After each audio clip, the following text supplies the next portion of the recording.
This happened in 2017. At the time, my friends Logan, Chris, and I decided to spend a weekend camping in Washington State. The place we chose was called Cedar Ridge Forest. It was a beautiful area, tall pine trees, miles of wilderness, and almost no signs of civilization.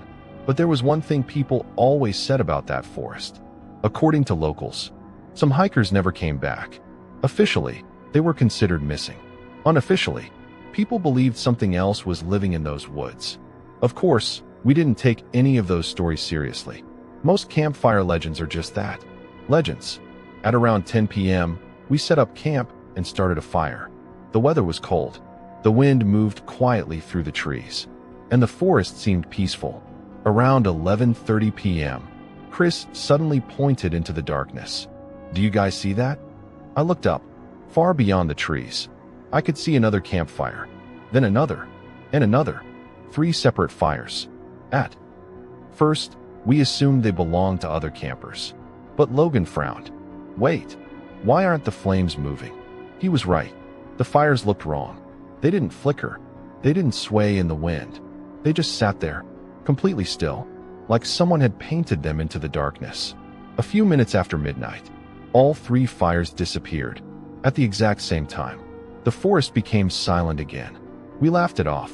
Then something happened that none of us could explain. A 4th campfire suddenly appeared, less than 30 feet behind us.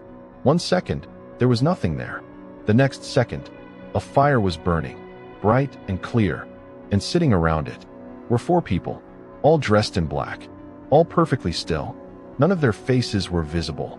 I stood up and called out, "Hey!" No response. I called out again. This time, all 4 figures slowly turned their heads toward us, at exactly the same speed, at exactly the same moment. A chill ran through my body. Something about it felt completely unnatural. Then one of them stood up and began walking toward our camp. Slowly, quietly. The strange part was, there was no sound, no footsteps, no leaves crunching, nothing. It was like the figure wasn't touching the ground. The 3 of us immediately retreated into our tent. Nobody spoke. We just sat there in silence, listening. Then, we heard footsteps outside. Slow, careful, circling the tent.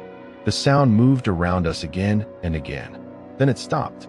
For several seconds, there was complete silence. And then a voice whispered from outside, "Can we sit by your fire?" My heart nearly stopped, because the voice sounded exactly like Logan. But Logan was sitting right beside me. Nobody moved. Nobody breathed. A few seconds later, the voice returned. This time, it sounded exactly like Chris. "Can we sit by your fire?" Then it happened again. Only this time, the voice sounded exactly like me, word for word, perfectly. "Can we sit by your fire?" My hands started shaking. The voice outside remained silent after that. Minutes passed. Eventually, we worked up the courage to unzip the tent and look outside. Nobody was there, but something had changed.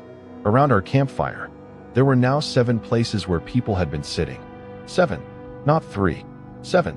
That was the moment we knew something was seriously wrong. None of us slept.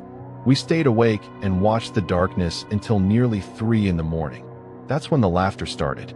At first, it sounded distant. One person laughing somewhere deep in the woods. Then another, then dozens. Soon it sounded like hundreds of voices laughing in the darkness, surrounding us, getting closer. The forest felt alive, and whatever was out there was enjoying itself. We finally decided to leave. Immediately, we abandoned most of our gear and ran toward the parking area. When we reached our vehicle, we froze. The ground around the truck was covered in footprints, dozens of them. They circled the vehicle over and over again, as if something had spent hours walking around it. But the terrifying part wasn't the footprints themselves. It was where they began and where they ended. There were no tracks leading to the truck, and no tracks leading away. The footprints simply appeared, then disappeared, as if whoever made them had materialized out of thin air. We jumped into the truck and left. None of us looked back. The next day, I started researching Cedar Ridge Forest. Eventually, I found an old newspaper article. Back in 1963, 4 friends had gone camping in that exact forest. The next morning, their campsite was discovered. Their tents were still there. Their supplies were untouched. Their campfire was still burning. But the 4 campers had vanished. Without a trace, the investigators documented something strange. Around the campfire, there were 7 places where people had been sitting. Not 4. 7. To this day, whenever I sit around a campfire, I always count the people around me. Once, twice, sometimes 3 times. Because I'm terrified that one night, I'll count an extra person.